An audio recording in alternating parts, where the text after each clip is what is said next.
thank you for coming and welcome to this conversation program with Anne-Marie Slaughter. Professor Slaughter will be discussing the contents of a new book just recently published titled The Crisis of American Foreign Policy, Wilsonianism in the 21st Century. Now, it's too often a cliche to say that we stand at a pivotal or defining moment in history. But today, the day after the inauguration of our 44th president, I think we can get away with it. In foreign policy terms, the pivotal question of the moment is, what sort of internationalism is the new administration inheriting, and what does it mean for the course it is planning? The point of reckoning is inescapably Wilsonianism. Woodrow Wilson, the architect of liberal internationalism, left a legacy that featured at least two big ideas. The first idea was making the world safe for democracy. The second was building the institutions of international law and organization that would promote the rules and norms necessary for a stable and just world order. For all of its grandeur and resonance, the meaning of the inheritance of our 28th president is not exactly clear. As John Eikenberry asks in the first sentence of this book, was George Bush the heir of Woodrow Wilson? My old friend, the late James Chase, liked to joke about this ambiguity, often referring to the 43rd president as Woodrow Bush. Clearly, the Bush administration's freedom agenda had echoes of Wilson. Yet, as Anne-Marie Slaughter points out, the rule-oriented part of Bush's version of Wilsonianism was not as apparent as one might expect it from a true Wilsonian. What will happen next with the Wilson legacy will in part be determined by our guest this evening. Anne-Marie Slaughter is one of the most important voices in American foreign policy today. As a scholar of international relations and U.S. foreign policy, she has written some of the most important works of a new generation of American thought leaders, covering essential topics in law, security, and world politics. As dean of the Woodrow Wilson School of Public and International Affairs at Princeton, shaping the thought leaders of tomorrow, it is fitting that her two most recent books before this one have the Wilsonian titles of A New World Order and The Idea That Is America, Keeping Faith with Our Values in a Dangerous World. Tomorrow, Professor Slaughter will head to Washington, D.C., or I guess Friday you will head to Washington, D.C., to put these ideas into action. So, Anne-Marie Slaughter, we're most fortunate and grateful that you can be with us this evening at this most exciting time in your personal and professional life and in the life of our country. Thank you so much for coming.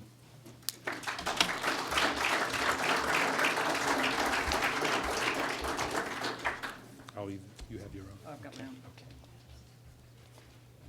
Okay. Thank you.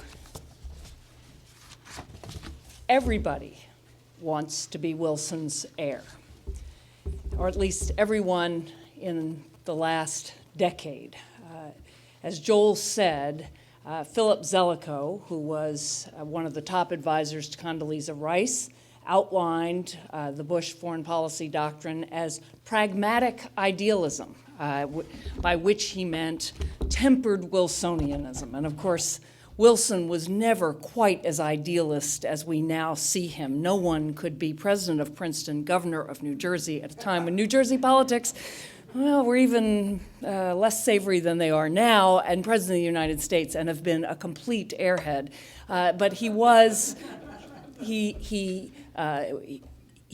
of course set forth great ideals, and so Philip Zelikow talked about pragmatic idealism. John Fukuyama, and you'll remember John Fukuyama's The End of History, Frank Fukuyama, sorry, The End of History, talked about pragmatic Wilsonianism. And again, Frank Fukuyama more, at least originally, on the neoconservative side.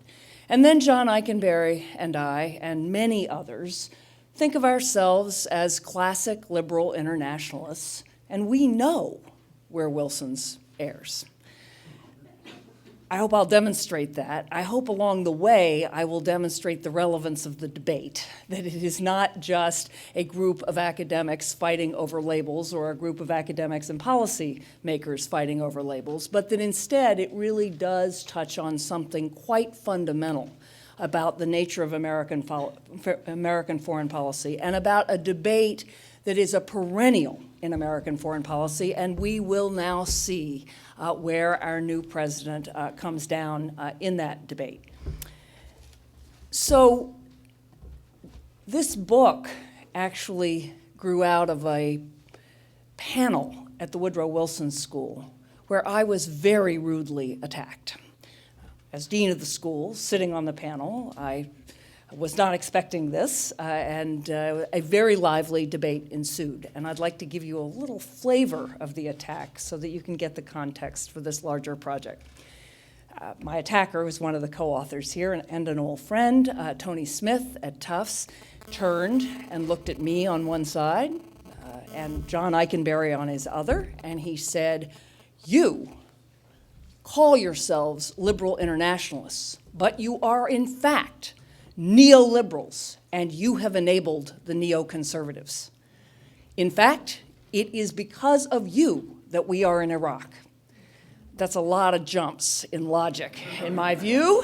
But the argument went something like this. He said, you liberal internationalists, again, he calls us neolibs so that it's like neocon, but he says, you have been writing for the past decade and a half about the democratic peace, about how liberal democracies do not go to war with one another. That's right, that was the underpinning of Bill Clinton's foreign policy. And he said, and you have come up with the idea that there are great junctures in history at which great men could turn the tide of history. And again, an argument about Bill Clinton's view of what could happen in terms of post-communist states, newly democratized, that they needn't take decades and decades, that it was possible with the right policy and the right leaders to actually spread democracy. And then he said, and you have this doctrine that you call the responsibility to protect, that basically licenses intervention. What it says is that when a state commits grave human rights violations against its own citizens, it is permissible to use force against them. Now, if you put that all together and you believe that the world is better off when there are more liberal democracies in it, and you believe that leaders can make important decisions that will spread democracy, and you believe that it is possible to intervene by force in a state that has committed grave human rights violations, well, then you have Iraq. So that was the argument, and it is actually an argument that we've seen quite a bit, at least in the pages of various intellectual journals, arguing that effectively the Clinton people, the people who thought they were standing for a world of what John Eikenberry and I've called liberty under law, a world of multilateral institutions, of liberal democracy, of human rights, were the enablers of Iraq. Okay, so again, you might have said, well, this is how academics have fun. They attack each other, and then you hit back, and I certainly defended myself with lots of citations that I will not go through this evening. But there is a deeper issue here, and it is not a question of neolibs and neocons, but it is the question of whether America can stand for its principles, its values, can stand up for liberal democracy in the world, and can also take an activist approach to ensuring standing for and ensuring human rights around the world, without inevitably sliding down that slippery slope toward forcible intervention. Because he was attacking us based on Iraq, but his attack would have been much more powerful if he talked about Kosovo. Because with respect to Kosovo, there was very little dissent. That was a situation in which we thought we saw another round of ethnic cleansing. We'd seen this movie before in Bosnia and even before that in Croatia, and we were determined to prevent it. That stance led to forcible intervention. And so the question is, it's a classic slippery slope. If you're Henry Kissinger, I'm not, but if you're Henry Kissinger and you are a classic foreign policy realist, then you think in terms of the balance of power, and you think in terms of what are our interests and how are we going to defend those interests, and it does not matter whom we need to ally with or whom we need to give aid to. All that matters is that we pursue our interests.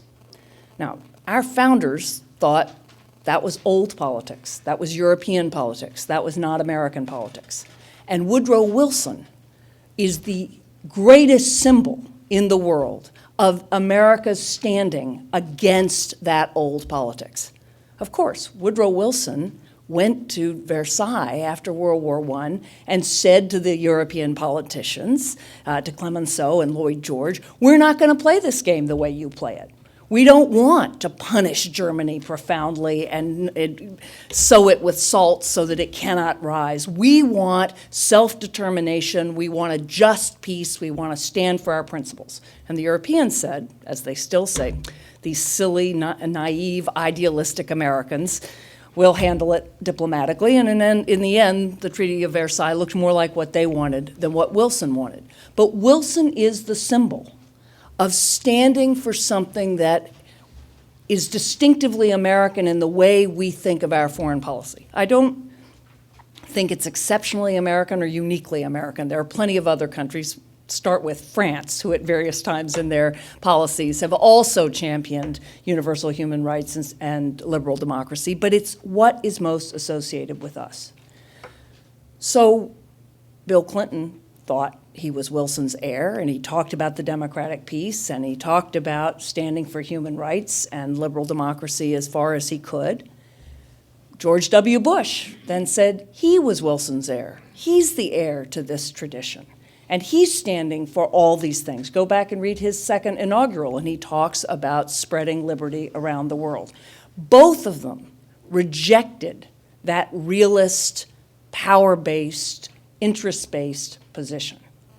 And the claim that is made by some members of the left against other members of the left is you can't stand for these principles and not recognize that they're going to lead you down that slippery slope to forcible intervention, and that's Vietnam, and that's Iraq. And in many ways, that's Kosovo in the sense that it's still not done, and Bosnia is still not done in the sense these are not stable liberal democracies. If it were not for the EU, we don't know what we would see there. And so then the argument comes that the realist point of view is the prudent point of view. It is the lesser evil. It is the path that avoids the use of force to change a government, to plant a democracy, but that ultimately leads to the tarnishing of our principles, to our withdrawal, and often to the failure of the goals we seek. So that's what's at stake in this book. It is really an argument about whether intellectually you can stand in Wilson's shoes, you can champion his principles, and still have a prudent, sensible, and effective foreign policy.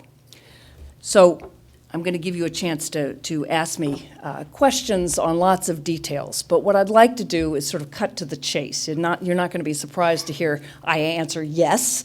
You can draw this distinction. There is a middle ground. There is a principled ground, and I think that the United States, at its best, under Roosevelt, under Truman, at times under Reagan, at times under Clinton, has in fact found that balance. And I hope very much that Barack Obama will also find that balance. I should just say that before I give my view of how we should think about this, I heard Henry Kissinger give a lecture last Thursday in Washington, and he framed the debate over Afghanistan in exactly these terms. Are we going to stand for liberal democracy? Are we going to try to help the Afghans get a stable, rights-regarding government?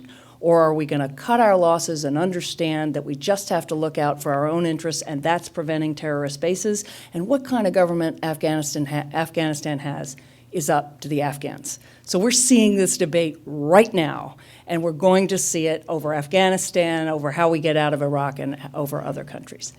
So how do we do this? Well, the first thing that we do is we recognize that the world of the 21st century, even though we started it back in the Balkans, just like the beginning of the 20th century, has changed fundamentally in the way we look at international relations. Wilson's world was a world of states as unitary actors. He talked a lot about self-determination, but he didn't mean individuals and individual rights, the individual right to vote to determine their government. He meant a people, the Poles or the Hungarians or the Romanians, being able to determine their own fate, whereas previously they had been under empire. So he's thinking about unitary states. And the rights in the world are borne by states, not individuals. Well, the 20th century, as historians look back in international law and in morality, was the century in which individual rights got recognized against states at the international level, so that it isn't just a government's business how it treats its own people. It is, under the UN Charter and lots of other law, the business of everyone in the international community, if the government is sufficiently egregious. And all governments commit violations of human rights. Just look at some of our prison conditions, look at the civil rights struggle, look at the triumph yesterday, but look at what went before it. But generally, that should be left to a people and its government. But when those violations are so egregious, genocide, crimes against humanity, sustained and severe eradication of entire groups of people, then it is the concern of the international community. That is a principle now of international law, and I would say you have to modify Wilson's emphasis on self-determination to now see that it's not just about a people deciding to govern themselves. It is that the government they choose derives its legitimacy in the international system from at least the minimum protection of its people. And if it fails in that minimum standard, and it's not a high standard, again, has to commit genocide or crimes against humanity or sustained and serious human rights violations, then it is the business of the international community to take action. Not one country to ride to the rescue, but the entire international community. So that's the first point. And as I said, you move from self-determination to the responsibility to protect. The second point actually turns on Wilson's domestic agenda. And I just want to read you something. You may find this particularly interesting now, given the inaugural address and many of the hopes for Barack Obama. So I've been talking about Wilson as an internationalist, but listen to what he did domestically. Under Wilson, we had tariff reform, a federal income tax imposed, the Federal Reserve System created, all federal antitrust laws, the first federal antitrust laws, child labor laws, federal aid to farmers, and an 8-hour day for railroad workers and others. That's the progressive doctrine. That program recognized that a strong democracy rests on a strong economy and a strong society. In other words, on the very basic social and economic foundations of a society. And that's what he and others set about putting in place in the United States in the beginning of the 20th century. Basic protections for workers, basic social security, an economic system that didn't allow unfettered competition, that actually regulated competition. Lots of issues that we're actually returning to today. But the principle there is very important if we think about what I would call supporting democracy abroad, not promoting it, because it recognizes that you have to build liberal democracy from the bottom up, that you have to build it from those social and economic foundations. That says you're never going to succeed by simply removing a government and putting another in place. It's impossible.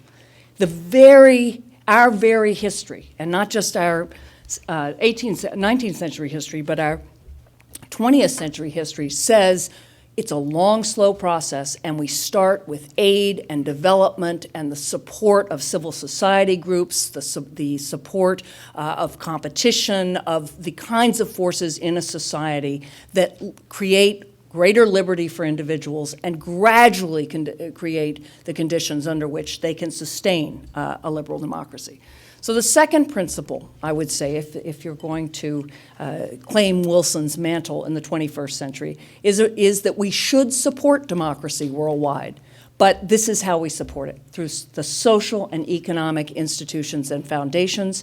Using force, overthrowing governments simply won't get us there. Third, and finally, Woodrow Wilson believed in what he called common counsel. I often think about common counsel in New Jersey politics. I can't believe there was a lot of it. There probably was at Princeton. Princeton is a genteel place and was even more genteel then. But the idea was that people can come together and deliberate collectively, and they will produce a better outcome. It wasn't about including everybody just for the sake of inclusion. It was a genuine belief that you would get better outcomes. And that's really how he tried to govern. He believed in including many different parties and having them deliberate together. There again, President Obama seems to have taken a page from Wilson's book.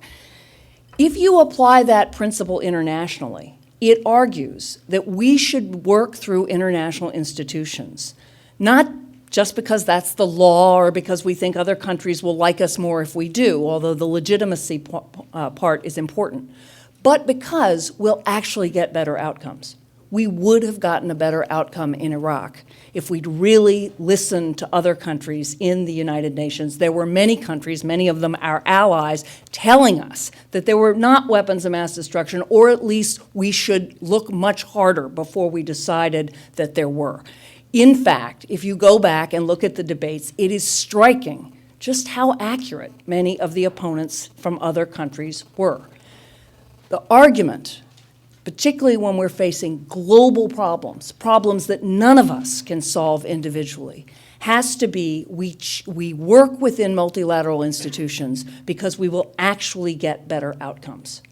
Now, you need a lot of reform of a lot of the current institutions to get there, and I'm not going to talk about that just now. But I will say that the principle that you need to work through those institutions and that you really have to accept their constraints because they're in your interest.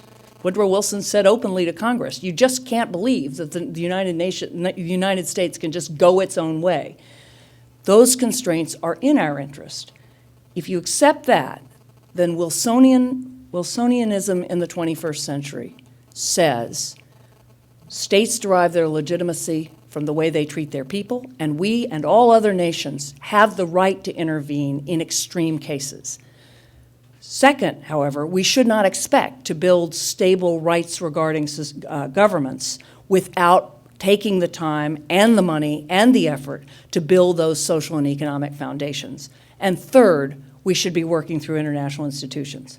That is not a recipe for unbridled intervention. That is a recipe for a foreign policy that is entirely consistent with American principles, but that is also prudent and pragmatic enough to solve actual problems. Thank you.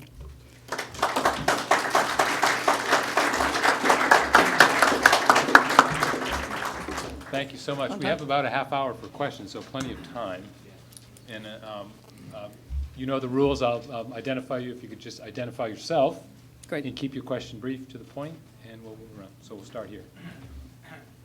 Alan Young. The New York Times reported this morning that the U.S. military in Afghanistan will be has been successful in persuading some of the Central Asian republics as well as Russia to allow supply of through Russia and through those Central Asian republics to our troops in Afghanistan. Now, if we had done what you're suggesting with regard to promoting dissident movements and so on in Russia, do you think it's likely that Putin and Medvedev would have agreed to allow U.S.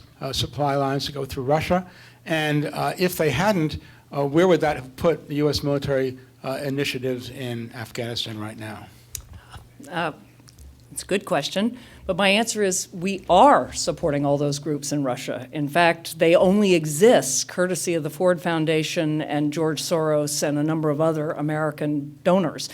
They've been cracked down on, but we are actively supporting them. I think actually we're responsible for what remaining active dissent there is. So it hasn't stopped Putin. What it has done, it's allowed Putin to gain strength by talking about how the United States is interfering in Russian affairs to create a nationalist movement and to taint those groups we support. And when that happens, we have to then find better ways to support them. I mean, it often, getting a grant from George Soros is not the way, but there are plenty of ways to give money so that you can actually be doing that without a label. But it's not stopping what I think is a very positive development. William Vokey, part of the neoconservative Wilsonian argument was that we have to act, that the United States has the responsibility to act because of these values. And your prescription could also be, if the resources aren't available easily for the nation-building part, and if generating multilateral coalitions, institutions behind a position isn't easy, it could be an argument for inaction. How do you judge that? When do you act and when do you not act? How long do you wait? Now, that is probably the hardest practical question out there. And Darfur, of course, is a great example.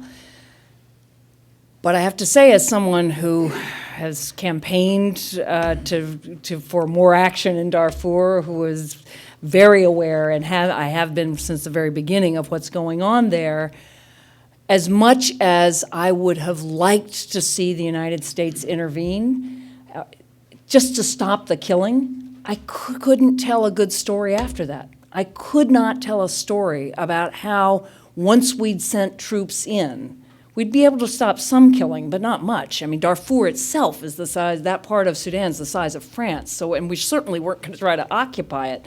What were we going to do then? And then we were then going to be responsible for continuing atrocities if we were there to try to make peace. And I didn't see any way that we could actually achieve what we were trying to achieve, and I could see a lot of ways in which the Sudanese government would be greatly strengthened, not only with its own people, but also in Africa, if it could say, the imperialist United States has landed force against us. So I don't think unilateral intervention works, even though you think you could stop. You think there would be immediate action. I'll make an exception for Rwanda, because I think there you could have done something very quickly and you could have gotten back out. But in Darfur, I don't think so.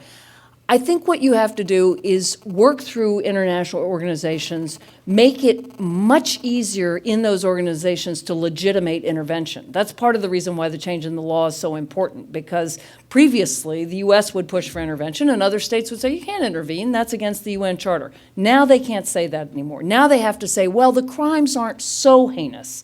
That's progress, and you keep pushing the law and you keep pushing the arguments. But I do think you also have to have a fallback strategy. There are two ways to do this. One is if you absolutely can't get action, and it's clear that action is being blocked for political reasons, Russia or China is protecting oil or some other reasons, then you go to another collective organization. So NATO's 19 countries, and we don't often agree on a lot. So if you could get NATO to agree to that, I'm not sure you could have in Darfur, that's at least the multilateral set of constraints that you need. You have to get a lot of agreement.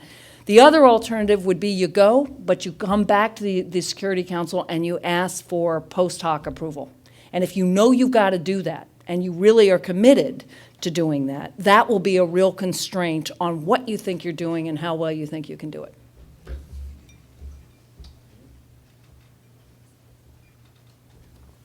James Starkman. De facto, the United States forces in these multinational operations turn out to be 80% of the game most of the time. So I think that's also, while approval obviously is to be sought and to be revered, we are the leading light of moving forward in that regard. But one thing I think we could do, and even today, I don't know if many of the people here saw the first executive orders by President Obama, but they set very high ethical standards for his staff and for lobbyists. And I think we can lead by ethical and moral example, which extends to these operations, either under a UN or WTO or NATO flag. Would you agree with that? I do. I don't agree with your first point, though, because I do agree that most Americans think this is true, and I do agree that it's true when we're driving the intervention. So when we invaded Iraq the first time, we were definitely the lion's share of the troops. There were many other countries, but we were the primary sources of troops. There are other interventions where we've wanted to make something happen, and again, then we send our military. But the UN has tens of thousands of peacekeepers all over the world, and the U.S. barely contributes. And they are doing important work. In fact, we're very pleased to have them there because we don't want to be there.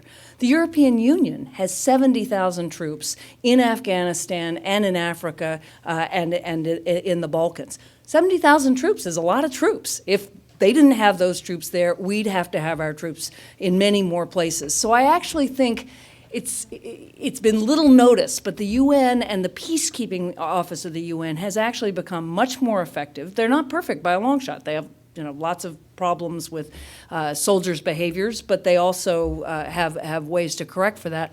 But they are actually doing lots of jobs that we need done. And I think we would do better to recognize that if you want to invade a country and you want to occupy it, you need our kind of forces. But there are lots of other kinds of forces that we don't want our forces there and that many, many other countries are contributing. And they would like us better if we recognize that. What should happen in Zimbabwe, for example? In Zimbabwe, there should be Nigerian troops and other African troops, as there were in Liberia, as there were in Sierra Leone, far more effective than American troops. John Bradamus, New York University. Hi, John. Before coming to NYU, I was for 22 years a member of Congress. And I may be making a point now that I may have made here before, if so, forgive me. In my last 4 years in the House, I was the majority whip. And that meant that every other Tuesday, I would join the Speaker O'Neill and the Democratic leaders of the House and Senate for breakfast at the White House with President Carter and Vice President Mondale. All Democrats. We talk politics and policy. Given that we have a new president and a Congress controlled by his own party, and given your new responsibility, don't you think this would be a good idea for President Obama to resume that practice? I yield back the balance of my time. I think it sounds great. I should also say that what I think on that issue will have zero effect, but if he turns to me for foreign policy advice, but I know it does make a lot of sense. Your list of Wilson's domestic accomplishments is the traditional list, and I'm always fascinated and puzzled by the fact that it omits the fact that one of Wilson's first official acts was to reinstitute Jim Crow in the federal government, including federal office buildings. That was, I don't know whether it was his first executive order, but it was certainly among the first. And the fact that he was a Southern racist is omitted in most of the history books used at Princeton that I read, and most other places. And I'm puzzled by the fact that there isn't even a footnote to that, just as there is no footnote in the Declaration of Independence to all men are created equal. All right, well, just for the record here, we also did hold a panel at the Woodrow Wilson School on precisely this subject. Believe me, you can't be a school that is 30% minority and named for Woodrow Wilson without this subject coming up often.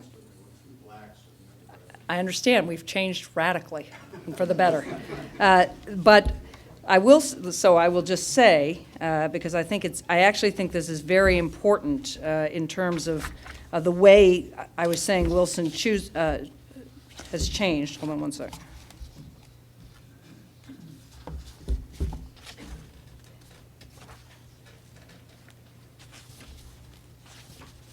I'm not going to be able to find it. I have a sentence that refers directly to Wilson's racism, and the reason I put that in actually goes again to my point that Wilson thought in terms of states' rights, not individual rights. If he'd really thought, as we do today, in terms of individual rights, human rights against government, he could not possibly intellectually have held those two positions.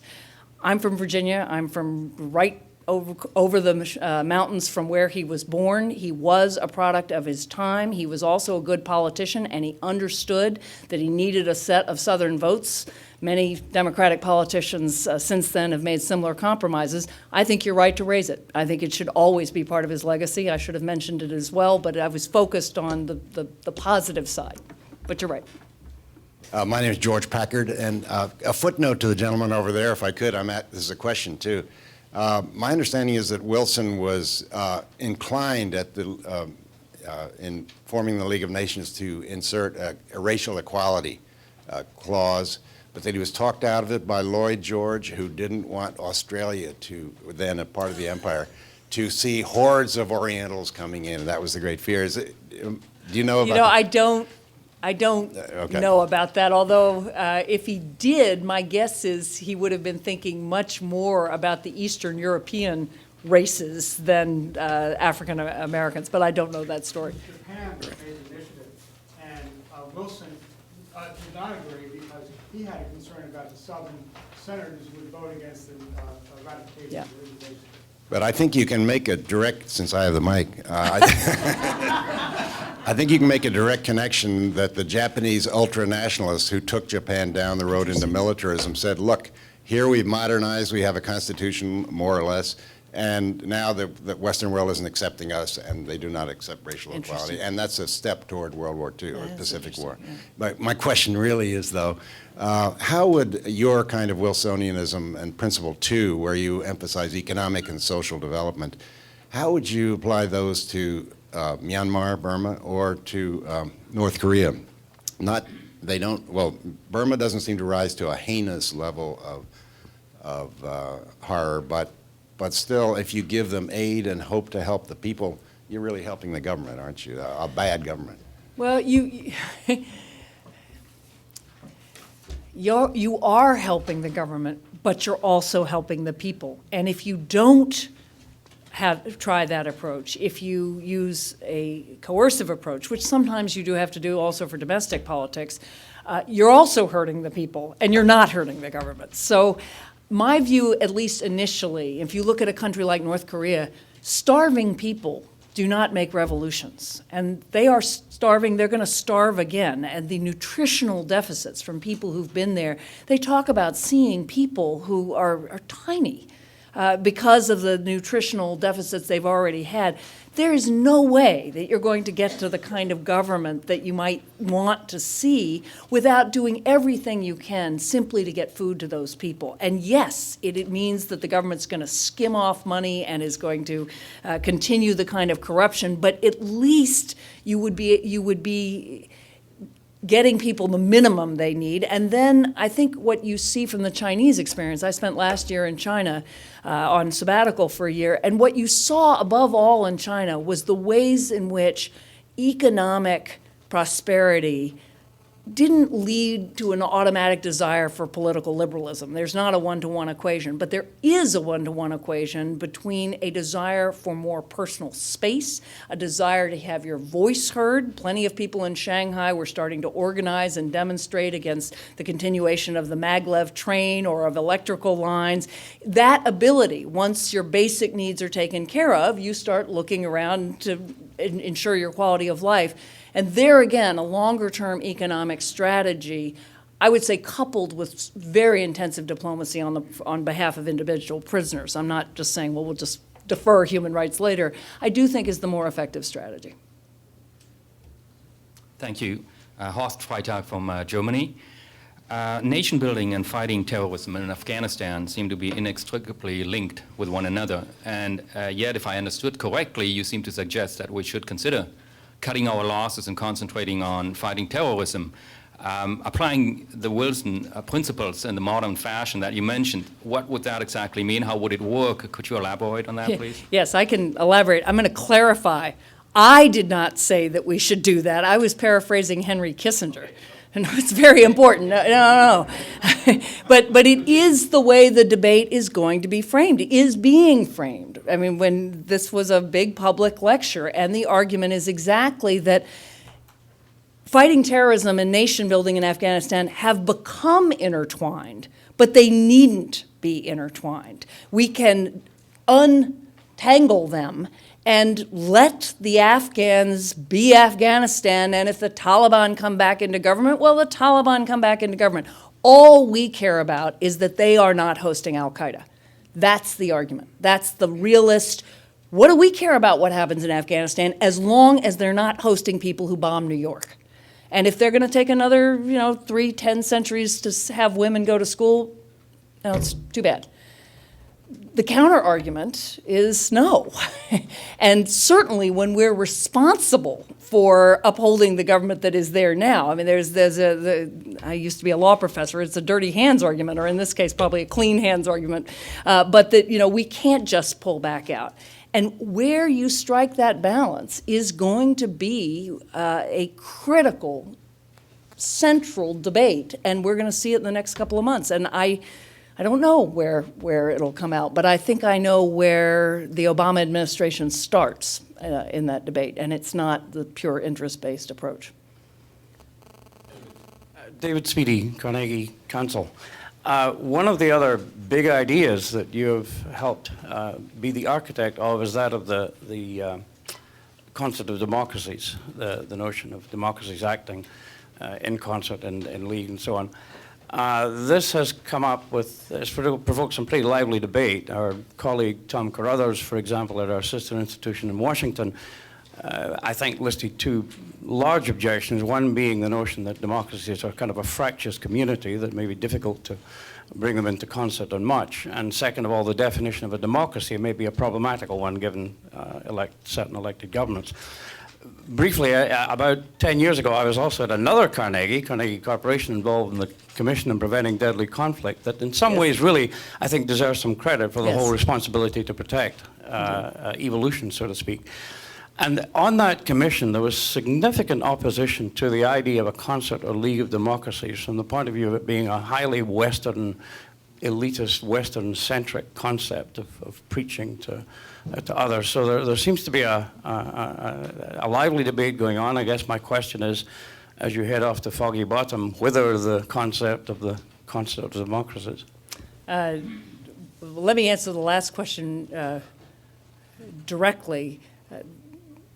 My writings about a concert of democracies have represented entirely my own personal academic views, and I'm probably leaving them behind in this instance. But for, I think, good reason. John Eikenberry and I had a view of a concert of democracies that I still believe, which was that the attraction of being a member of that club is very important. We've seen that in the EU, of course. I mean, it's been the greatest force for democracy. We've seen over 10 countries, former communist countries, became and were strengthened as liberal democracies because they wanted to be members of the EU. They wanted the economic benefits, but they also wanted that stamp. The second largest country in the world is a liberal democracy, and very proud of it. It's not perfectly liberal nor perfectly democratic, but it certainly, I think, merits the overall definition. You would have no group of democracies in the world that wouldn't include India. The Indonesians just hosted the Bali Forum on Democracy. And I think that's great. And John and I suggested from the beginning that it could never come from the United States, that any kind of global concert of democracies had to come from countries like Brazil or India or Indonesia, that any effort by the EU and the US to try to create it would look clearly like an imperialist or other nasty venture. The Indonesians are very proud of being a democracy. They hosted other countries throughout East Asia and Southeast Asia to the Bali Conference on Democracy, and they invited China. Now, they invited China because China spends a lot of time talking about how to increase popular participation. They didn't have this membership criterion, but they definitely set it up as a group of democracies with one very large non-democracy who was there. I think precisely because it does have a real value in terms of affirming a set of principles. And I would say if it is coming from countries like India or Brazil or Indonesia, the United States would be crazy not to support it. I don't think we should go create some exclusive club that we run and that we determine who else is a democracy or not.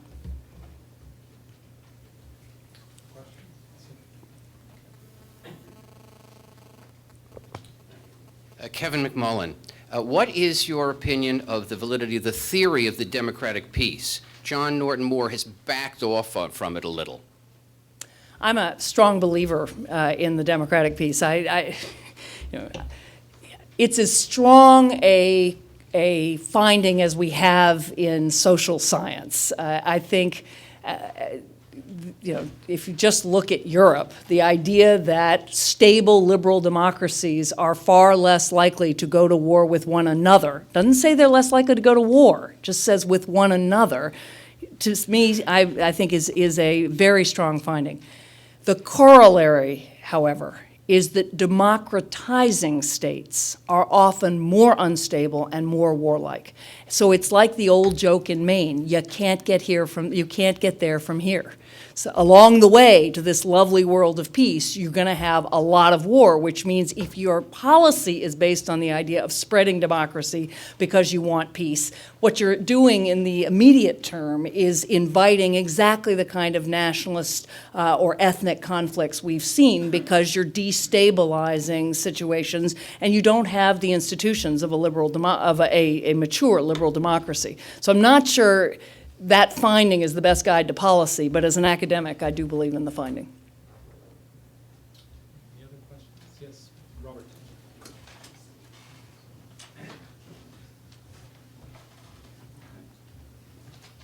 Yeah, Robert Shaw. You mentioned your views on, or you stated your views on the need for multilateral action to justify an intervention, particularly if there was a whole-scale abuse of human rights. And then you appeared to make an exception for a case like Rwanda, where from a practical point of view, it appeared we could get in quickly and get out quickly. And my question is whether that's solely based on a practical consideration, or is there some normative principle that supports taking that action without multilateral support? Oh, that's a very interesting question, and I think my instinct was practical, but I think if I pushed on it and we debated it for a couple of hours, we could come up with a normative point. I think it goes most to my answer to your question, that's a situation in which you should act first and ask for approval later. That, if you're right, that this is clearly a genocide of terrible proportions and immediate action actually can stop it, then you should be prepared to go to the Security Council after the fact and say, this is why we acted when we did, we need approval. And again, knowing that that's what you're going to have to do means you don't intervene the way the Vietnamese intervened in Cambodia, yes, to stop the genocide, but yes, also to establish a Vietnamese puppet government, or at least it has as much constraint as international law ever has. I'd have to think further about what exactly that principle is, but I think there must be something there that if the crime is so terrible and the possibility of averting it so seemingly small in face of the crime, then, and you're prepared to ask after the fact, then it should be justified.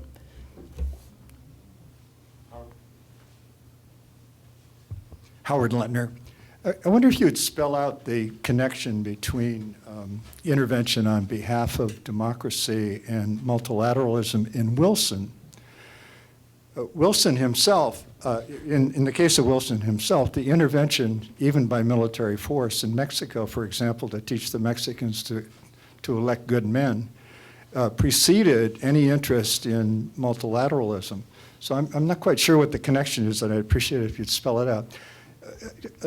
I have a second question, and that is, what is the justification, the fundamental justification for democracies to intervene in other countries, to some extent subverting their governments, when we don't acknowledge that as a universal principle? I mean, after all, when Stalin's directed communist parties to intervene in other countries, we opposed that. So, what is the difference? What is the principle that gives consent to democracies behaving differently from other governments? Maybe other than power. I mean, Okay, so let me see if I can find this.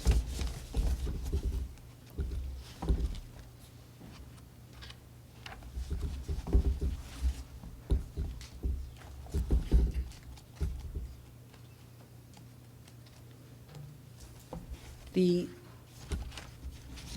Wilson experience in Mexico taught him, in his own words, that intervening to convince or persuade or force a people to choose a particular kind of government was foolhardy at worst. So that, I actually talk about that incident as in terms of arguing for how he became quite a staunch anti-interventionist in the sense that you're talking about, that you intervene to establish a democracy. So I don't think there's a connection between his multilateralism and intervention. And in fact, his claim, the famous "the world must be made safe for democracy," John Milton Cooper, who's probably the greatest scholar on Wilson today, emphasizes that Wilson was an extraordinarily skilled writer and used words very precisely, and he used the passive voice. He did not say, "we must make the world safe for democracy." He said, "the world must be made safe for democracy." And again, if you look at his theories, that's what the conversation we were having, he has a view of building democracy from the ground up. So I don't see a case in which Wilson wanted to intervene for democracy. I am not saying that democracies have license to behave differently than other countries. I am saying that the right to govern yourselves is a recognized right under international law. Boutros Boutros-Ghali, we've forgotten about Boutros Boutros-Ghali, but he originally had an agenda for peace, and then he had an agenda for democracy under the UN Charter. So we're talking about universal principles, and we're talking about universal laws. What I was talking about was that the United States has a distinct history that was forged against the realist or realpolitik, power politics view of the world. And in practical political terms, no American president can reject that heritage for very long. That's one reason the neoconservatives gained the support they did, because they fought against Kissinger. They wanted to invoke the great American tradition of standing for American principles. I'm saying there's a way to stand for those principles that is in fact consistent with current international law, with good sense, and with our own history.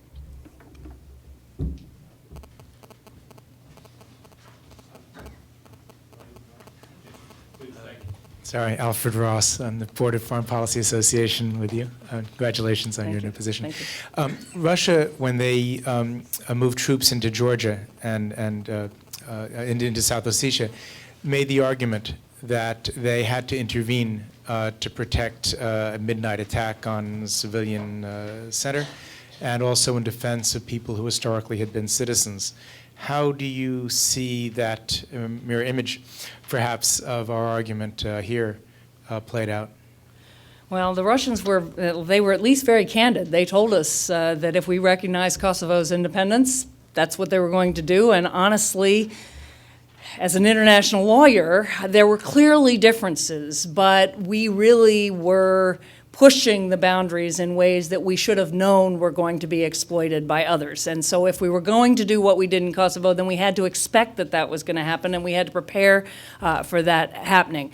So here, there are some realities of power, right? No one thought that we should intervene in Chechnya. No one thinks we're going to intervene forcibly in Tibet. And so this is where the principle and the pragmatic simply have to merge if you're actually making decisions. That said, what I would have done is to have an international commission to determine the actual facts of what happened that night. There are many conflicting versions. I am on the Georgian listserv, and I certainly know the Georgian view of what happened, but I also know there are credible accounts that Georgia's actions with respect to those minorities could well have been provocative. I would have actually asked for an international commission, and if you had found that there was a pattern of the use of force, severe human rights violations against those minorities, then Russia has an argument. It doesn't have an argument that it gets to use force and drive tanks all the way to Tbilisi. That it doesn't. But you do have to at least acknowledge that if you can establish by an international commission that Russia has an interest in protecting its minorities in the same way that we would argue for minorities we favor. The EU has now set up a commission. Good. I missed that, but that's good. Good. I've been writing deanly memos. One last question.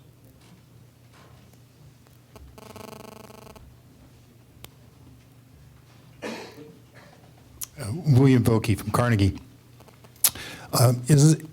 Let me ask you from an academic perspective rather than from the future perspective you're going to be talking from. Isn't there an irony in democratic peace theory? And doesn't it push you to a realist assessment because the upsets that will occur in the process of democratization, they're okay in Central America or Greek kernels or 10 states of former small states in Central Europe. But what about Russia? What about China? Do you really want to undergo that kind of upset in a multipolar world and push democracy in relationship to those? So in terms of the other powers in the world, isn't Kissinger right? Well, we couldn't end on that note.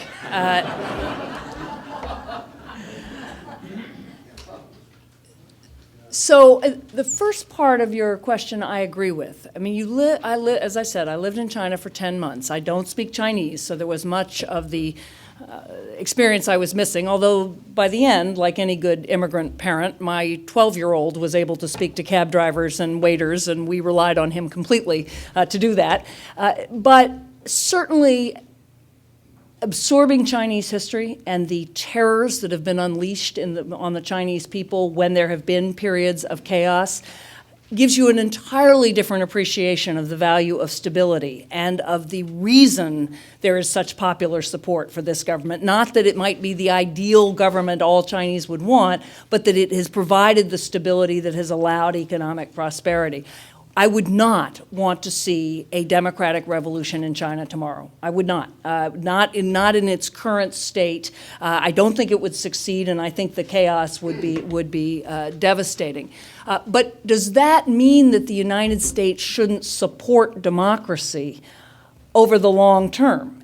Because Kissinger would say, no, it's none of our business. We just deal with the Chinese government. I'd say no. I'd say, you certainly do a lot of private diplomacy. I think Kissinger would agree with that with respect to individual human rights.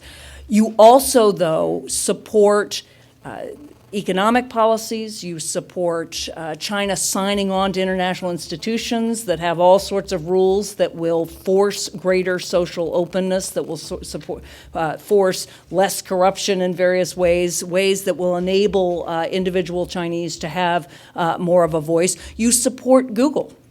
Right? I would make the compromises Google made because just the fact that Google is there and that we would support that is providing vast amounts of information to the Chinese. Although I will say that you can't get Wikipedia, and my sons decided that they couldn't go to a school where you couldn't get Wikipedia.